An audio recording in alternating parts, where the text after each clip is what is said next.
Hello everyone, সবাই কেমন আছেন? আই হোপ আপনারা সবাই ভালো আছেন। নিউ একটা ব্লগ ভিডিও নিয়ে চলে আসলাম আপনাদের মাঝে। মূলত আজকের ব্লগ ভিডিওটা হলো পাখি নিয়ে। এর আগে আমি একটা ব্লগ ভিডিও দিছি পাখি নিয়ে, পাখি ছুটে বোন। ভিডিওটা কেউ যদি না দেখে থাকেন তাহলে অবশ্যই যায় ভিডিওটা দেখবেন গাইস। ভিডিওটা অনেক ভালো হয়েছে। আর মূলত আজকে যাইতেছি পাখি কিনতে আমার ফ্রেন্ডের সাথে। আপনারা তো দেখতেই পারতেছেন পাখি কেনার কোনো প্ল্যান ছিল না। আমার বাসায় অলরেডি 3টা পাখি আছে। আমার বন্ধু আমাকে কল দিয়ে বললো যে এক জায়গায় পাখির হাট বসে। আর মূলত আমি সেই জায়গাটা চিনি না, সেই আমার নিয়ে যেতেছে। আপনারা তো দেখতে পারতেছেন গাড়ির মধ্যে আমরা 3জন বসে যাইতেছি আর কাছাকাছি চলে আসছি। আমাদের সামনে তো দেখতে পারতেছেন 3টা সাপড়ি ট্রাইবেল ছেলে। আর মানে এরা যদি গাইস যে মিলে গাড়ি চালা আর যদি একবার পড়ে যায় অবস্থা তো শেষ। গ্রিসে আসছি যেহেতু চলে আসছি, এখন বাজারে খুঁজবো যে কোন পাশে হাটটা বসে। আর আমরা 3জন থেকে একজনও চিনি না বাজারে কোন পাশে হাটটা বসে। এখন বাজারে পাখির হাটটা খুঁজবো যে পাখির হাটটা কোন পাশে বসে। আর এদিক দিয়ে তো আমার বন্ধু গাড়ি চালাইতেছে, আপনারা তো দেখতেই পারতেছিলেন গাইস। আর আইসাই পড়ছি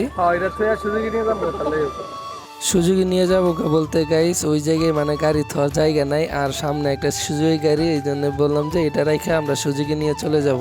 আমাদের গাড়িটা রাখার পর এখন আমরা ভিতরে ঢুকতেছি। আর এই জায়গায় অনেক মানুষ, মানে বলার বাইরে কি বলবো। আপনারা তো দেখেন মানে কত মানুষ। আর হাটটা ছোট হইতে পারে কিন্তু মানুষ অনেক। আর এদিক দিয়ে আমরা ঢুকতেছি, এদিক দিয়ে মূলত সব হাঁসের বাজার। আর মানে পিছে পিছে হাঁস, ছোট ছোট হাঁস আমরা দেখি। আমরা যদি হাঁস ভালো লাগে তাহলে হাঁসও নিয়ে যেতে পারি। মূলত আমরা কবিতা নিতে আসছি, সেটা তো আপনাদেরকে তো বলছি গাইস। আমরা 3জন থেকে একজনও কেউ কিনতে পারি না কবিতর। আরেকটা বন্ধুকে কল দিতেছে এক বন্ধু। আর যে বন্ধুকে কল দিয়ে হইতেছে ওই বন্ধুর পাখির সম্পর্কে আইডিয়া আছে। মূলত তুই অনেক পাখি পালে আর ওর বাসায় অনেক পাখি আছে, বিক্রি করে ফেলছে করে, ওই জন্য তার কাছ থেকে আমরা নিতে পারি নাই। এদিক দিয়ে আমরা পাখি দেখতেছি। আর আমরা পাখি দেখে কোনো লাভ নাই, পাখি তো কিনতে পারি না। আর যে বন্ধুকে কল দেওয়া হয়েছে সে আসতে আধা ঘন্টা সময় লাগবে। তাও আমরা কি করব, বাজারটা ঘুরে দেখতেছি। আর আপনারা তো দেখেনি, আপনাদেরকে বাজারটা ঘুরে দেখায়। আর বাজারটার মধ্যে কত মানুষ হয়েছে এটাও আপনাদেরকে আমরা দেখাবো ভিডিওতে গাইস। আপনারা তো দেখতে পারতেছেন বাজারটা ছোট হতে পারে কিন্তু কত মানুষ। আর এদিক দিয়ে অনেক কবিতর উঠছে এই জায়গায়। আমার বন্ধু আসতেছে, সে তো আমি আপনাদেরকে ভিডিওতে বলছি। বন্ধু কাকাকে জিজ্ঞেস করতেছে যে কবিতর কত করে কিনলাম। কাকা বলতেছে 250, 200, 300। না কাকা কবিতর কিনে জিতলো কি হারলো বলতে পারি না, কিন্তু কবিতর গুলো অনেক সুন্দর হয়েছে। খাঁচার ভিতরে অনেক কবিতর, সুন্দর সুন্দর কবিতরের বাচ্চা। আর এই জায়গায় অনেক কবিতর উঠছে এই হাটে। আর শুধু কবিতরই না, বাজারটা ছোট হইতে পারে কিন্তু মানুষও অনেক আছে গাইস।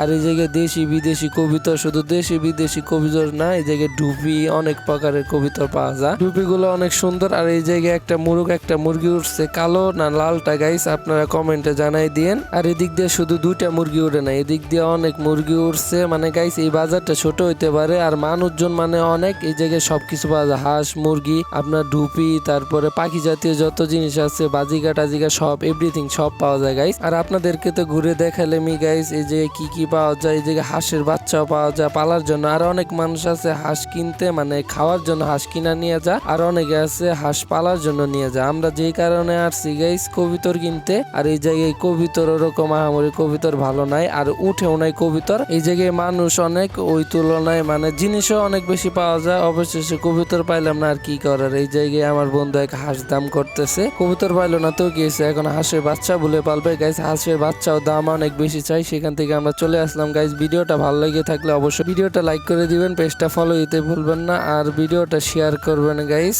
আজকের ব্লগটা এই পর্যন্ত, নেক্সট আরেকটা ব্লগে দেখা হবে।